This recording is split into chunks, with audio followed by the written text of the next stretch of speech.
Il fatto che siamo a Roma, che siamo state convocate nel tavolo tecnico del Ministero dell'Ambiente per fare la proposta del collegato ambientale in cui vengono proposti per la prima volta limiti nazionali è una cosa grossa, insomma, è un bel traguardo che abbiamo raggiunto. Adesso vediamo come procederemo, insomma, il 29 abbiamo la convocazione, quindi vedremo, ci stiamo preparando. Al governo le mamme andranno a ribadire la pericolosità di tutti i FAS, quelli a catena lunga, ma soprattutto quelli più recenti a catena corta. Per questi inquinanti il limite negli scarichi dell'industria a livello nazionale deve essere zero, come già disposto dalla Regione Veneto. Abbiamo sempre maggior forza di movimento anche con le ultime notizie che sono uscite, vale a dire il riconoscimento da parte dell'INAIL di Vicenza di 2 malattie ai lavoratori ex miteni come è un grandissimo passo per riconoscere la pericolosità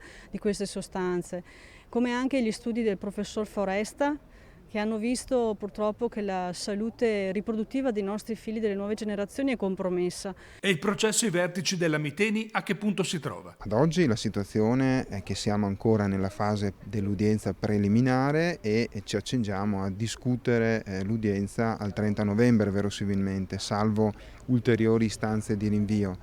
E quindi il nostro auspicio è quello di concludere il prima possibile questa fase processuale, ovviamente dal nostro punto di vista con un decreto che dispone il giudizio, quindi sperando di cominciare il processo il prima possibile. Si può ipotizzare in base all'esperienza eventualmente quando, al più tardi, potrebbe dare via allora una fase vera e propria del dibattimento? Ma io credo che un'ipotesi possa essere la prima metà, ce lo auguriamo, del 2021, quindi prima della prima metà del 2021 forse è difficile che il procedimento possa partire.